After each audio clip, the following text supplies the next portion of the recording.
ऐसा है, आज उज्जैन की 3 विधानसभा और मंदसौर की 4 विधानसभाओं की मीटिंग है।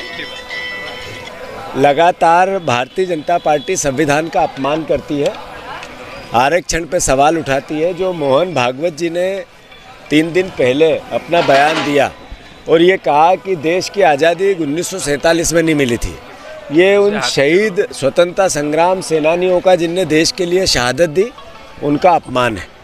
राहुल गांधी जी ने कल इस मुद्दे को लेकर पूरे देश में जिस तरीके का एक मैसेज दिया कि आखिर इस देश को संविधान से चलाना है या तानाशाही ताकतों के हिसाब से चलाना है, अलोकतांत्रिक चलाना है। तो देश आज़ाद 1947 में हुआ, देश का संविधान 1950 में बना। देश का संविधान के अनुरूप इस देश में सर्वधर्म समभाव की भावना जगी। मोहन भागवत जी उसको भी चुनौती देते हैं। तो मैं मानता हूँ कि यही लड़ाई है। एक तरफ विचारधारा है जो प्रेम प्यार मोहब्बत की है, भगवान राम कृष्ण की है, पैगंबर गुरु नानक देव जी और हमारे गौतम बुद्ध की है। दूसरी तरफ भारतीय जनता पार्टी की कट्टरता की विचारधारा, इसके बीच में लड़ाई है।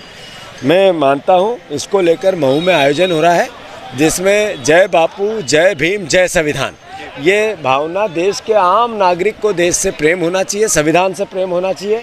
अपने अपने धर्म की जय हो पर संविधान की भी जय हो, ये भावना इस देश में जब तक नहीं बनेगी, मैं मानता हूँ ये देश सैकड़ों लाखों साल तक जो इसकी प्राचीन इतिहास है उसको हम दोहरा नहीं पाएंगे। तो फिर से राहुल जी आ रहे हैं 27 तारीख को महू, हमारे खड़गे जी आ रहे हैं, प्रियंका जी, सारे CWC के मेंबर आ रहे हैं। पूरे प्रदेश में सारे नेता उस कार्यक्रम की तैयारी कर रहे हैं। सारे हमारे संभागीय हमने इसके लिए प्रभारी बनाए गए सीनियर नेताओं को। और मैं उज्जैन की जनता को भी आह्वान करने आया हूं कि आप सबको भी प्रार्थना करने आया हूं, कार्यकर्ताओं को जो संविधान से प्यार करता है वो आमंत्रित है उज्जैन महू 27 तारीख को, बाबा साहब अम्बेडकर की जन्मस्थली। इसके लिए मैं आज मेरा आने का औचित्य बना है।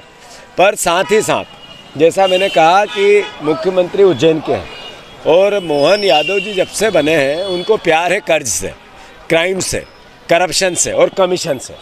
जब से ये मुख्यमंत्री बने आप देखोगे कि सोने के बिस्कुट जंगलों में मिलने लगे हैं। रोज़ लोक आयुक्त का काम होता है, कहीं छापा डालो और केवल एविडेंस मिटा। वो डायरी जिसमें नाम थे कि इतना बड़ा पैसा 2000 करोड़ रुपए इकट्ठे किए सौरभ शर्मा ने, वो डायरी है कहाँ?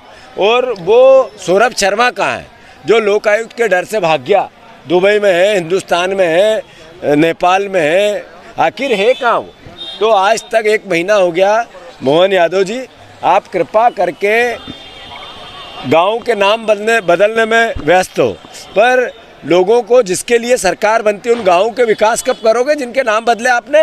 बात यह है कि मैंने पहले भी कहा था कि अगर ईमानदारी से नरेंद्र मोदी की एजेंसियां काम कर दे, क्योंकि ये नया भारत है जो एक आंख से देखता है, अपने लोगों को छोड़ता है और बाकी लोगों पर कार्रवाई बदले की भावना से करता है। अगर सही तरीके से जांच हो, पूरा मंत्रिमंडल जेल की सलाखों के पीछे होगा। गोविंद राजपूत तो बाहर रह ही नहीं सकता। एक आदमी गायब हो गया, उसकी हत्या का आरोप उसके परिवार वालों ने गोविंद राजपूत पर लगाया। फिर गोविंद राजपूत ने 100 बीघे ज़मीन 100 करोड़ से ज़्यादा की दान ले ली, वापस कर दी। कहाँ से आया था पता नहीं चला। फिर गोविंद राजपूत, ये सोना सौरभ शर्मा के तार गोविंद राजपूत से जुड़ रहे हैं, परिवहन विभाग से जुड़ रहे हैं। आखिर गोविंद राजपूत बाहर कैसे घूम सकता है? वो तो अभी तक जेल में होना था। हम आपको याद हो तो आज से 8 महीने पहले आए थे, आप ही लोग थे, आपने कवर किया था। मैंने कहा था मोहन यादव जी अगर आप में थोड़ी बहुत भी मर्यादा हो तो उज्जैन से शराबबंदी करो। कहा था या नहीं कहा था? अगर 8 महीने में मोहन यादव जी को सुध नहीं आई, उन्होंने कहा नर्मदा के आसपास हम शराबबंदी करेंगे। एक भी गांव ऐसा जहां अवैध शराब नहीं बिकती है, ऐसा नहीं मिलेगा। उज्जैन में भी, धार्मिक नगरियों में भी जैसे ही शराबबंदी होगी वैसे ही ये अवैध शराब का कारोबार बढ़ जाएगा। जो सरकार को पैसा जा रहा है वो पैसा जाना बंद हो जाएगा। परिवहन के चेक पोस्ट बंद हो गए पर उगई चालू है।